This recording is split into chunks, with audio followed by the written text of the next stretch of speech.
Oi pessoal, Daniel Tanan aqui e hoje a gente vai falar de cinema.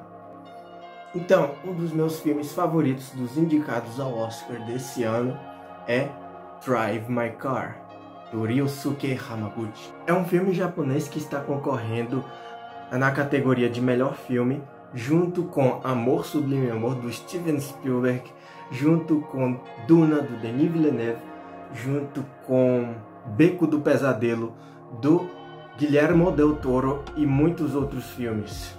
Esse aqui tem outra coisa legal, que é baseado em contos do Haruki Murakami, que é um autor japonês muito popular. Acho que dos contemporâneos ele é o autor japonês mais popular. Ele escreveu sucessos, best-sellers como a trilogia Unke 84, ele escreveu também Kafka à beira-mar, ele escreveu também Norwegian Woods. E esse aqui tem elementos de 3 contos dele, que são Drive My Car, Sherazade e também o conto Kino. Todos os 3 encontrados na coletânea Homens Sem Mulheres. E hoje eu vou falar um pouco para vocês das minhas impressões sobre esse filme e diferenças entre o filme e esses contos em que ele se baseia. A primeira diferença que a gente nota é que o filme tem uma estrutura mais linear. No conto, Kafka é um cinquentão que está contando para uma jovem de 25 anos que foi ali contratada para dirigir para ele a sua história de vida. No filme, o início é essa história de vida que o Kafka conta para Misaki Watari, de quando ele era casado com uma mulher chamada Oto, e ele acaba descobrindo que essa mulher estava traindo ele.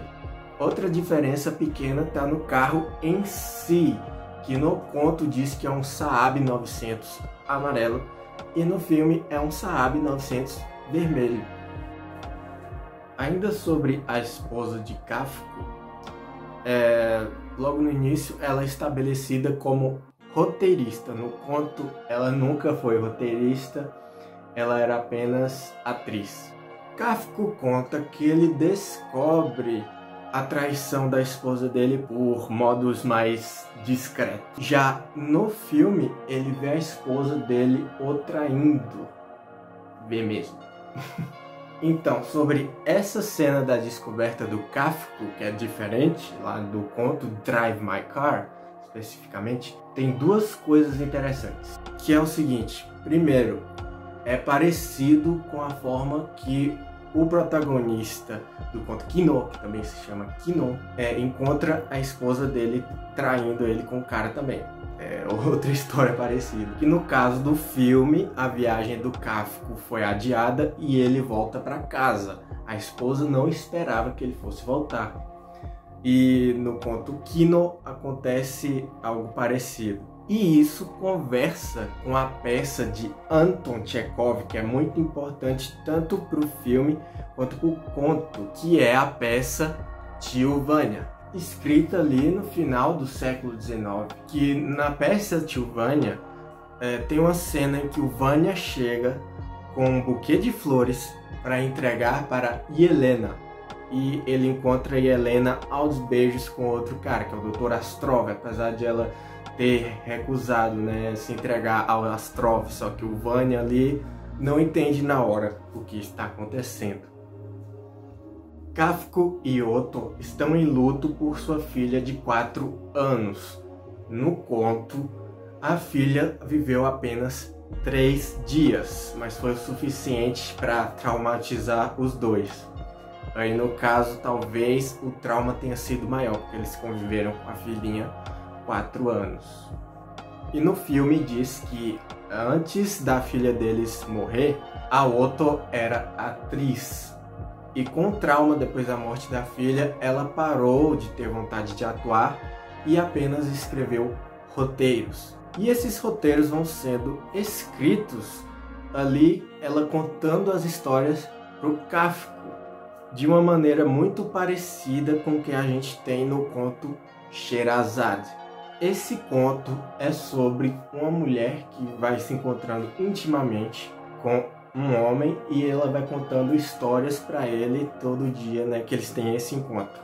Que na cabeça do Habara, o protagonista desse conto, essa mulher seria como a Sherazade das Mil e Uma Noites, que toda noite ela vai contando uma história.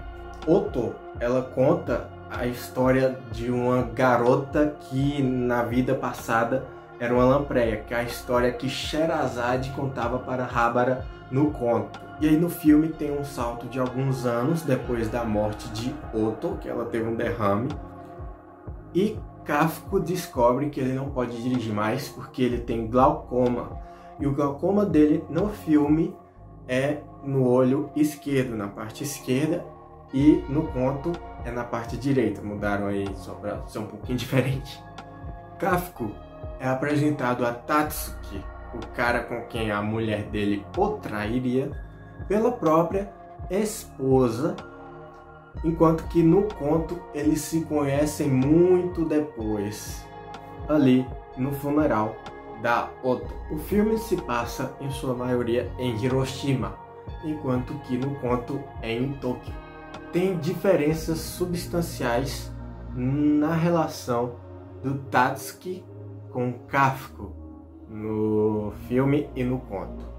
Enquanto que no conto o Kafka decide ser meio falso com Tatsuki, né, criando uma relação cordial entre eles ali, parece que o Kafka no filme deixa muito claro pro Tatsuki que ele sabe o que ele fez no verão passado, ele sabe o que aconteceu entre ele e a esposa. Ele deixa meio claro nas indiretas que ele coloca ali.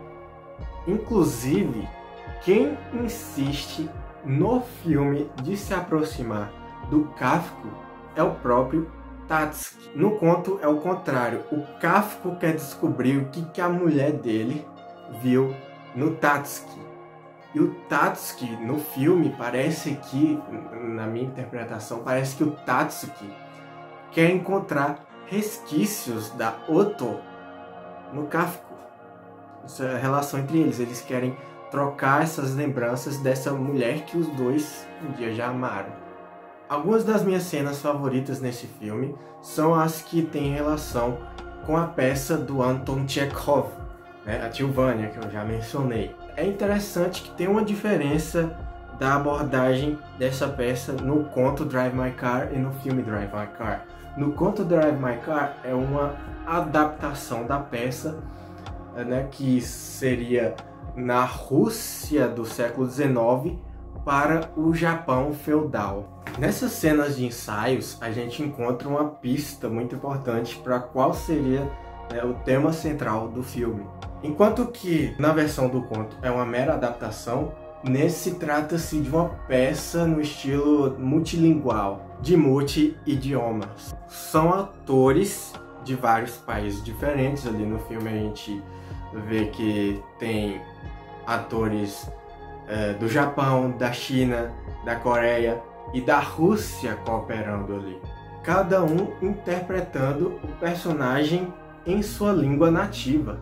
Apesar deles não se entenderem muito bem, eles estão cooperando para conseguir performar algo bonito, né? Uma peça do Anton Chekhov. Esse tema das pessoas que não se entendem também é sugerido ali no Drive My Car, que no conto, né, do Murakami, que o Kafka busca entender quais são os motivos da esposa dele ter feito o que ele fez, que ele achava que a conhecia tão bem, a entendia tão bem, mas no final ele descobre que ele não entendia era de nada.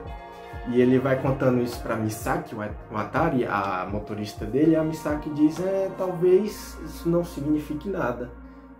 Então é meio que o enigma das pessoas, né? Como compreender as outras pessoas. Parando para pensar, é um tema bem caro para os japoneses. Pensando nos animes, por exemplo, a maioria tem esse tema.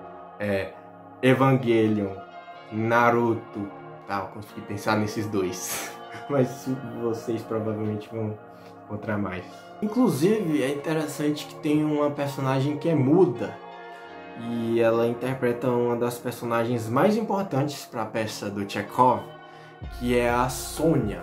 E tem um personagem coreano trabalhando ali no casting da peça junto com o Kafko, que é o diretor da peça.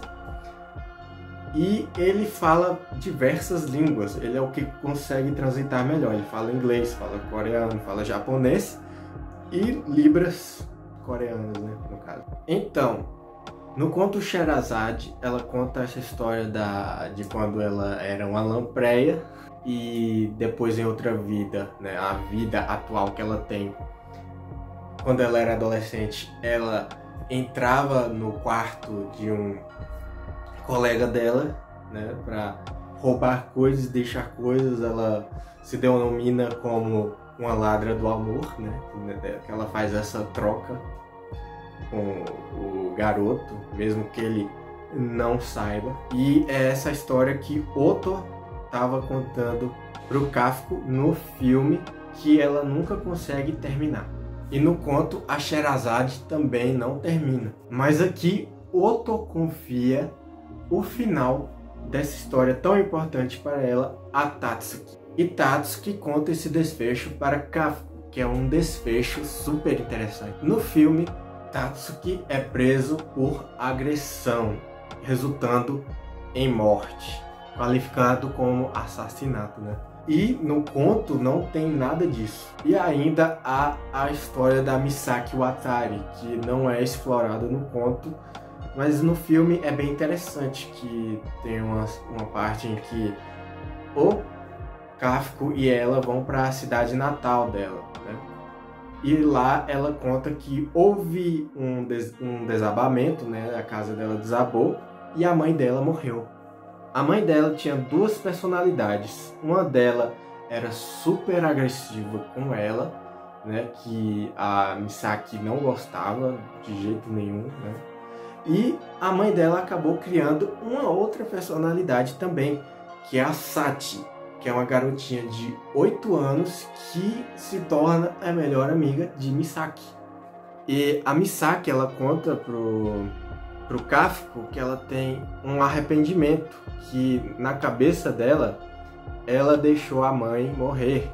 E deixando a mãe dela morrer, ela também matou a melhor amiga dela, a Sachi, essa outra personalidade. E o Kafko e ela tem uma cena bem bonita, onde os dois se abraçam, porque o Kafko entende muito bem essa dor da Misaki, porque ele também acredita que a mulher dele morreu por culpa dele.